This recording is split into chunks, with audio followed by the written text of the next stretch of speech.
সুপ্রিয় দর্শক, আসসালামু আলাইকুম। আপনাদের সবাইকে স্বাগত জানাচ্ছি এখনকার আলোচনায়। আপনাদের সঙ্গে আছি আমি সিরাজুল ইসলাম। দর্শক, ইরানের প্রেসিডেন্ট মাসুদ পেজেশকিয়ান যুদ্ধ বন্ধের পর সর্বপ্রথম রাশিয়া নয়, চীন নয়, সৌদি আরব নয়, সফরে গেলেন পাকিস্তানে। কিন্তু কেন? ইসলামাবাদকে বেছে নেওয়ার কী কারণ?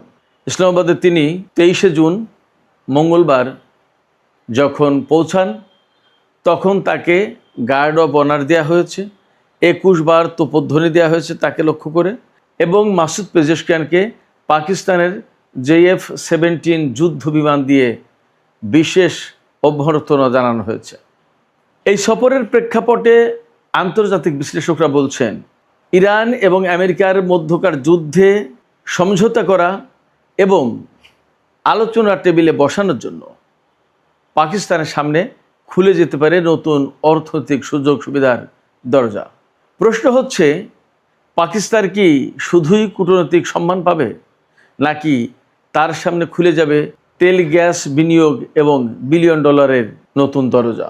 সুপ্রিয় দর্শক, আজকের ভিডিওতে আমরা দেখাবো মাসুদ পেজেশকিয়ানের পাকিস্তান সফরের আড়ালে লুকিয়ে থাকা সেই বড় ভূ রাজনৈতিক। দর্শক, এই আলোচনায় আপনাদের সবাইকে স্বাগত।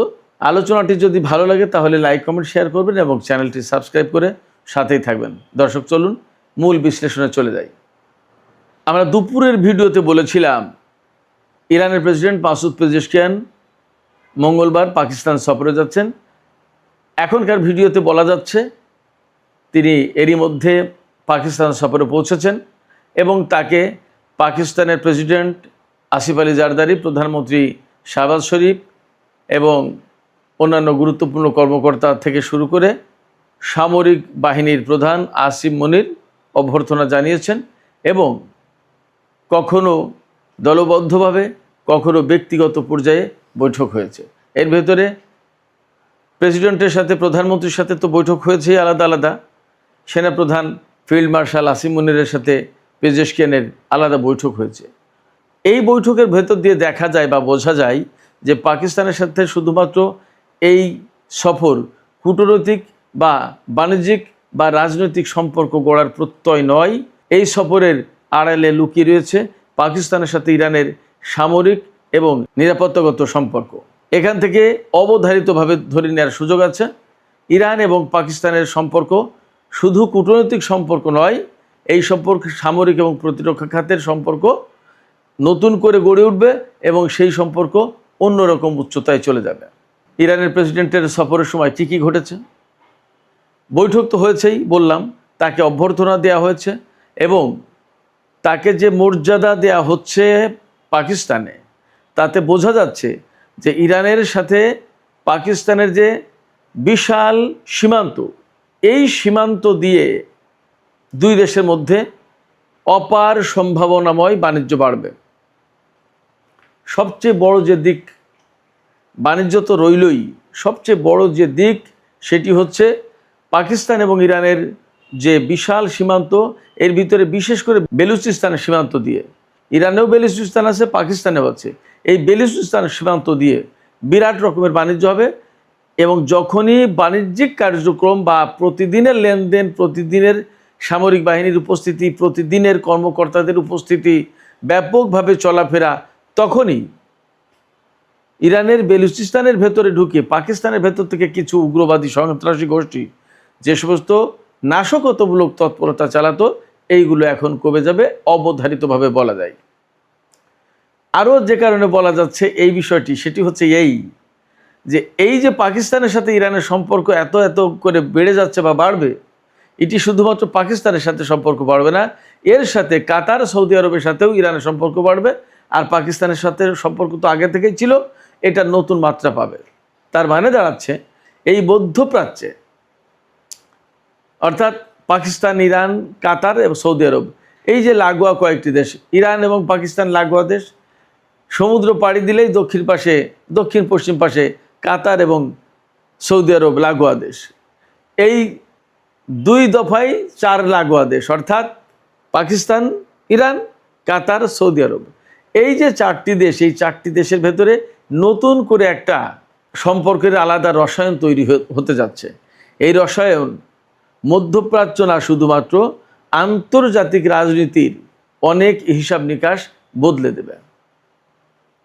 আমি বলছিলাম একটা গুরুত্বপূর্ণ বিষয়, সেটি হচ্ছে যে ইরানের ভেতরে যে সমস্ত উগ্রবাদী গোষ্ঠী প্রায় সময় পাকিস্তান থেকে গিয়ে নাশকতা চালাতো, এমনকি আপনারা নিশ্চয়ই জানেন, আমরা সবাই জানি কম বেশি, ইরানের বহু সংখ্যক সীমান্ত নিরাপত্তারক্ষী নিহত হয়েছে এই সমস্ত উগ্রবাদীদের হামলায়, এবং প্রচুর পরিমাণে আফগানিস্তান সীমান্ত দিয়ে বা পাকিস্তান সীমান্ত দিয়ে মাদক চোরাচালানের কারবার হয়, এবং এই রুট মাদক চোরাচালানের রুট হিসেবে ব্যবহৃত হয়। এই জায়গায় যখন পাকিস্তানের সাথে এত এত সম্পর্ক বেড়ে যাবে, কাতার এবং সৌদি আরবের সাথে ইরানের এবং পাকিস্তানের, অর্থাৎ চতুর্পক্ষীয় একটা সম্পর্ক তৈরি হওয়ার সুযোগ আছে। এই সম্পর্ক যদি হয়ে যায় তাহলে আলটিমেটলি মানে আমি যা যা সংকটের কথা বললাম, মানে প্রত্যেকটি সংকট কেটে যাবে। এই সংকটের পেছনে কারা ছিল কারা আছে আমি এই মুহূর্তে আর তা বলতে চাই না, বরং আমি চাই যে এই সম্পর্ক এগিয়ে যাক, চতুর্মুখী বা চতুর্পক্ষীয় যে সম্পর্কের কথা আমি বললাম এটি এগিয়ে যাক। এর সাথে যুক্ত হবে কুয়েত, বাহরাইন, এই দুটি দেশও, আর ওমানের সাথে ইরানের সম্পর্ক তো আছেই। তার মানে দাঁড়াচ্ছে এই যে ইরানের সাথে ইরাকের সম্পর্ক দারুণ, আবার এই নতুন ডাইমেনশনে যদি পাকিস্তানের সাথে ইরানের সম্পর্ক হয় তাহলে পাকিস্তান, ইরান, ইরাক একেবারে পূর্ব প্রান্ত থেকে লম্বা করে পশ্চিম প্রান্ত এই পারস্য উপসাগরের উত্তর পাড় দিয়ে চলে যাবে। ওপাশে কুয়েত, বাহরাইন, সৌদি আরব, কাতার এবং ওমান যদি একটা লাইনে আসে, মাঝখানে থাকবে সংযুক্ত আরব আমিরাত। সংযুক্ত আরব আমিরাত, ইসরায়েল, ভারত এবং আমেরিকার সাথে সম্পর্ক মেনটেন করার একটা চেষ্টা বা প্রবণতা এখনও আমরা দেখতে পাচ্ছি, কিন্তু আঞ্চলিক পরিস্থিতি বিবেচনায় যদি তারা শুভবুদ্ধির পরিচয় দেয় তাহলে তারাও এই মুক্তোর মালায় যুক্ত হয়ে যাবে। তাহলে একেবারে অবধারিতভাবে মধ্যপ্রাচ্যের এই যে পারস্য উপসাগরীয় এলাকা কয়েকটা দেশ, Pakistan, Iran, Iraq, Kuwait, Saudi Arab, Bahrain, Qatar, সংযুক্ত আরব আমিরাত এবং ওমান, যা ইতিহাসে কখনোই এত ভালো সম্পর্ক ছিল না, নতুন ডাইমেনশনের নতুন সমীকরণে সেই সম্পর্ক, সেই শান্তিপূর্ণ একটা সহ অবস্থান, শান্তিপূর্ণ এবং বন্ধুত্বপূর্ণ একটা সম্পর্ক নতুন করে সৃষ্টি হতে পারে, ইতিহাসে নতুন অধ্যায় রচিত হতে পারে। এই সম্ভাবনার দ্বার তৈরি করেছে পাকিস্তান। ইরান এবং আমেরিকার মধ্যকার যুদ্ধ বন্ধে কূটনৈতিক তৎপরতা এবং সুইজারল্যান্ডে এই বৈঠক আয়োজনের মধ্য দিয়ে। এই জন্য পাকিস্তানকে অনেক বেশি কাঠখড়ি পোড়াতে হয়েছে। আমেরিকা এবং ইরান সেই বিপ্লবের শুরু থেকে পর্যন্ত অসম্ভব রকমের সাপে নেউলের সম্পর্ক, দাকুমড়ের সম্পর্ক, অর্থাৎ আমেরিকার সাথে ইরানের কোনো সময় কখনো বিপ্লবের পরে সুখকর সম্পর্ক ছিল না। একইভাবে ইসরায়েলের, সেই ইসরায়েল এবং আমেরিকা যখন ইরানের বিরুদ্ধে একসাথে যুদ্ধ করছে এবং ইরান প্রাণপণ লড়াই করছে তাদের দুইজনকে মোকাবেলার জন্য এবং পাল্টা আক্রমণ করার জন্য, এবং 40 দিন যুদ্ধ টেনে নিয়ে গেছে, এবং ইসরায়েল আর আমেরিকাকে অনেকটা নড়বড়ে অবস্থানে ঠেলে দিয়েছে ইরান। ঠিক সেই সময় পাকিস্তানের পক্ষ থেকে এই যে কূটনৈতিক উদ্যোগ, এটি সত্যি সত্যি ইতিহাসের একটা অনন্য অধ্যায় রচনা করেছে, একটা অনন্য কীর্তিগাথা রচনা করেছে। এই অনন্য কীর্তিগাথার প্রেক্ষাপটে ইরানের কাছ থেকে তো পাকিস্তান সুবিধা পাবেই, এটা অবিশ্বাস করার আর কোনো কারণ নেই। একই সাথে আমেরিকা এবং কিছু কিছু পশ্চিমা দেশ থেকেও পাকিস্তান সুবিধা পাবে।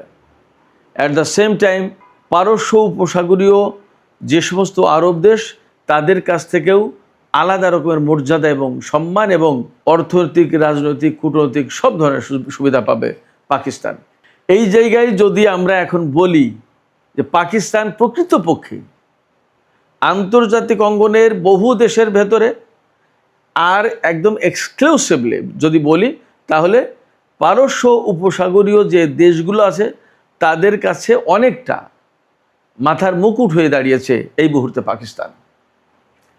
এটাকে হয়তো অনেকে বাড়াবাড়ি বা অতিরঞ্জিত মনে করতে পারেন। আমি তাদেরকে বিনয়ের সাথে বলবো, আমি একসময় যখন বলতাম যে ইরান সামরিক দিক দিয়ে আমেরিকা ইসরায়েল কাউকেই সে তোয়াক্কা করবে না, যুদ্ধ যদি শুরু হয় তাহলে ইরান প্রচণ্ডভাবে রুখে দাঁড়ানোর ক্ষমতা রাখে, এমনকি ইসরায়েল আর আমেরিকার প্রযুক্তির উপরেও প্রাধান্য বিস্তার করতে পারে। ইরানের বিমান শক্তির ব্যাপারে আমি যে সমস্ত কথা বলেছি সে সমস্ত কথা শুনে মানুষ অনেকে হেসেছে। এমন কথা বলেছে ইরানের বিমান শক্তি, ইরানের যে সমস্ত বিমান আছে তা তো ভাঙাড়ির দোকানে বিক্রি হবে না। সেই জায়গায় এখন নতুন কীর্তিগাথা তারা তৈরি করেছে, প্রতিষ্ঠা করেছে, সৃষ্টি করেছে, আমরা সবাই দেখেছি। এই জায়গা থেকে আমি বলছি যে পাকিস্তানের অবস্থান, এই যে পারস্য উপসাগরীয় যে দেশগুলো, শুধু আরব দেশ না, ইরান সবার কাছে এখন অনেক বেশি সম্মানের। পাকিস্তান এখন এদের অনেকের মাথার মুকুট হয়ে দাঁড়িয়েছে। একসময় আপনারাও হয়তো তাই দেখবেন, আমি ব্যক্তিগতভাবে এমনই বিশ্বাস করি। যা হোক, এখন পাকিস্তান যে এইরকম একটা অনন্য সুবিধাজনক অবস্থানে আছে এই মুহূর্তে আন্তর্জাতিক এবং আঞ্চলিক পর্যায়ে, এই সময় আসলে পাকিস্তানের কি করা উচিত এটা নিয়েও কিন্তু অনেকে পরামর্শ দিচ্ছেন, অনেকে অনেক কথা বলছেন। কে কি বলছেন বা কে কি কীরকম হওয়া উচিত, পাকিস্তান আসলে কি কি গ্রহণ করতে পারে, কি পাবে, কি নেবে, ইত্যাদি ইত্যাদি। আমি যদি বলি, ইরানের হাতে বিপুল পরিমাণে গ্যাস, তেল এবং তেলজাত পণ্য রয়েছে, সার রয়েছে, আরও অনেক কিছু আছে, খনিজ সম্পদ থেকে শুরু করে প্রচুর পরিমাণে টেকনোলজি, শিক্ষা, অনেক কিছু আছে। এই সমস্তর সাথে পাকিস্তানের একটা বিশেষ যোগসূত্র ঘটে যেতে পারে। ইরানের যে ইঞ্জিনিয়ারিং সিস্টেম লেখাপড়ার ক্ষেত্রে এবং মেডিকেল, এই জায়গায় যদি পাকিস্তান সরাসরি আর্থিক বেনিফিটের দিকে না তাকিয়ে দীর্ঘমেয়াদী সুবিধা নেওয়ার চেষ্টা করে, তাহলে তারা এই একাডেমিক চুক্তিগুলো করবে, শিক্ষাবৃত্তি চুক্তি করবে, তারপরে একাডেমিক বিনিময়, টেক্সটাইল ও আইটি খাতে বিশেষ বাজার ব্যবস্থা তৈরি করা, এছাড়া প্রযুক্তি হস্তান্তর এবং সবুজ বিনিয়োগ, এই সমস্ত খাতে বিশেষ সম্পর্ক গড়ে তোলা বা বিশেষ বিনিয়োগের চিন্তা করতে পারে, বিনিয়োগ প্রত্যাশা করতে পারে। এই মুহূর্তে পাকিস্তান যে অবস্থানে আমেরিকার কাছে এবং উপসাগরীয় অঞ্চলে, তাতে পাকিস্তান এই সমস্ত সুযোগ সুবিধা চাইলে দীর্ঘমেয়াদী সুযোগ সুবিধা কিন্তু এগুলো, এবং যা পাকিস্তানের জাতীয় উন্নয়নে বিশেষ ভূমিকা রাখবে, পাকিস্তানের পক্ষে এগুলো পাওয়া সম্ভব। সুইজারল্যান্ডে পাকিস্তানের সেনাপ্রধানকে মার্কিন vice president JD Vance my friend, আমার বন্ধু হিসেবে সম্বোধন করে কথা বলেছেন, এবং পাকিস্তানের প্রধানমন্ত্রী, পাকিস্তানের স্বরাষ্ট্রমন্ত্রী, পাকিস্তানের পররাষ্ট্রমন্ত্রী, পাকিস্তানের সেনাপ্রধান, এত গুরুত্বপূর্ণ ব্যক্তি এই সুইজারল্যান্ডের বৈঠকে ছিলেন। তার মানে পাকিস্তান কত গুরুত্ব দিয়েছে, এবং পাকিস্তানের কাদেরকে আমেরিকা বিশেষ করে বা কাতার, সৌদি আরব, তারা ওই বৈঠকে প্রত্যাশা করেছে, এর ভেতর দিয়ে কিন্তু বোঝা যায়। তার মানে এই মুহূর্তে পাকিস্তানকে কতটা বেশি গুরুত্ব দিচ্ছে সবাই জানে। অনেকে বলছে 2001 সালের 9/11 যে ঘটনা, আমেরিকার নিউ ইয়র্কে টুইন টাওয়ারে বিশ্ব বাণিজ্য কেন্দ্রে হামলা, পেন্টাগনের উপর হামলা, ইত্যাদি ইত্যাদি, তারপরে আফগানিস্তানে তালেবান বিরোধী অভিযান, এবং সেই অভিযানে পাকিস্তান কিন্তু খুব কাছের দেশ হিসেবে আমেরিকার পাশে ছিল। এই মুহূর্তে ঠিক একইভাবে পাকিস্তান আমেরিকার খুব কাছে পাশে। পার্থক্যটা হচ্ছে সেই সময় একটা যুদ্ধ পরিস্থিতির ভেতরে, আর এখন ঠিক তার উল্টো, শান্তি পরিস্থিতির ভেতরে।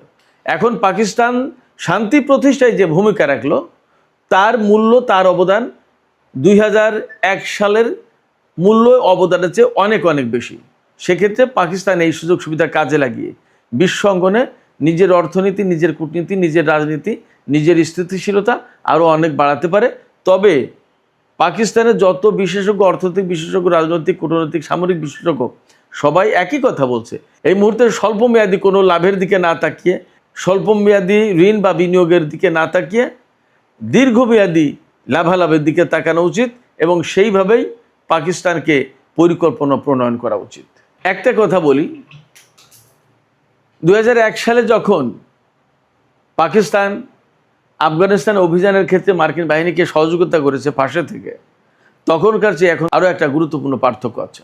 এই পার্থক্যটা হচ্ছে, একেবারে প্রতিবেশী ইরানের সাথে শান্তি প্রতিষ্ঠার ক্ষেত্রে ভূমিকা রেখেছে। তার মানে ওই সময় 2001 সালে আফগানিস্তানের যুদ্ধ করার ক্ষেত্রে আমেরিকাকে সহযোগিতা দিয়ে আফগানিস্তানের শত্রুতে পরিণত হয়েছিল পাকিস্তান। আর এখন ইরানে যুদ্ধ বন্ধ বা শান্তি প্রতিষ্ঠার ক্ষেত্রে ভূমিকা রেখে ইরানের বন্ধুত্বে, একেবারে ঘনিষ্ঠ বন্ধুতে পরিণত হলো পাকিস্তান। এবং তখন কিন্তু একা পাকিস্তান ছিল। এখন পাকিস্তানের পাশে সেই তুরস্ক থেকে শুরু করে তুরস্ক, সৌদি আরব, কাতার, ওমান, এ সমস্ত দেশের একচেটিয়া সমর্থন রয়েছে। সেক্ষেত্রে আঞ্চলিক এবং আন্তর্জাতিক ক্ষেত্রে পাকিস্তানের এই যে অবদান, এই অবদানকে বিশেষভাবে মূল্যায়ন করা হচ্ছে এবং এর প্রেক্ষাপটে অবধারিতভাবে আঞ্চলিক এবং আন্তর্জাতিক অনেক কিছু পাকিস্তানের জন্য বদলে যাচ্ছে। একই সাথে এই অঞ্চলের ভূ রাজনীতি এবং কৌশলগত সমীকরণ বদলে যাবে এবং সেটা ইতিবাচকভাবে এই অঞ্চলের প্রত্যেকটা দেশের জন্য কাজে লাগবে, এই বিশ্বাস করার যথেষ্ট কারণ আছে। আর এর পেছনে সবচেয়ে বড় ভূমিকা রেখেছে পাকিস্তান, তাতে কোনো সন্দেহ নেই। পাকিস্তানের এই ভূমিকা রাখার ক্ষেত্রে সৌদি আরব, কাতার, তুরস্ক, মিশর, এই প্রত্যেকটা দেশ একেবারে বিশেষভাবে সহযোগিতা করেছে। ফলে এই প্রত্যেকটা দেশ এই আঞ্চলিক ভূ রাজনীতির সমীকরণে যুক্ত থাকবে এবং প্রত্যেকের ইতিবাচক একটা সম্পর্ক গড়ে উঠবে, এমনটা আশা করার যথেষ্ট কারণ আছে। আমরা এমনিভাবে আশাবাদী হতে চাই। সুপ্রিয় দর্শক, এখনকার আলোচনা এখানেই শেষ করব। তবে যাবার আগে আরেকটি তথ্য জানিয়ে রাখি। 22শে জুন সোমবার কাতারের এলএনজি প্ল্যান্ট রাস লাফানে যে ভয়াবহ বিস্ফোরণ হয়েছে, তাতে 13 জন মারা গেছে, তার ভেতরে 12 জন ভারতীয় নাগরিক, আর 66 জন আহত হয়েছে, তার ভেতরে ভারতীয়, পাকিস্তানি, কেনিয়া, এমনকি বাংলাদেশের নাগরিকও রয়েছে। তো তারা সবাই এখন স্থিতিশীল অবস্থায় হাসপাতালে চিকিৎসাধীন। 13 জন মারা গেছে, 12 জন ভারতীয়, একজন কোন দেশের নাগরিক আমি তা জানতে পারিনি। আমি সর্বশেষ এই খবরটুকু আপনাদের সাথে শেয়ার করে এখনকার আলোচনা এখানেই শেষ করছি। যাবার আগে আপনাদের কাছে প্রশ্ন রাখতে চাই, পাকিস্তান যে অনন্য ভূমিকা রেখেছে এই যুদ্ধ অবসানের ক্ষেত্রে, সেক্ষেত্রে আঞ্চলিক রাজনীতিতে তার প্রভাব অনেক বেড়ে যাবে বলে মনে করা হচ্ছে। এই প্রভাব বেড়ে যাওয়ার প্রেক্ষাপটে আঞ্চলিক সহমর্মিতা, আঞ্চলিক পর্যায়ে এই যে রাষ্ট্রগুলোর আন্তঃসম্পর্ক এবং বন্ধুত্বপূর্ণ সম্পর্ক, সেটা কতটা দৃঢ় বা জোরদার হতে পারে, আপনাদের কি মনে হয়? আপনাদের মতামত কমেন্টে জানাতে পারেন। আর ভিডিও ভালো লাগলে আবারও বলি, লাইক, কমেন্ট, শেয়ার করবেন এবং চ্যানেলটি সাবস্ক্রাইব করে সাথেই থাকবেন প্লিজ। আপনাদের সবাইকে অনেক অনেক ধন্যবাদ। আল্লাহ হাফেজ।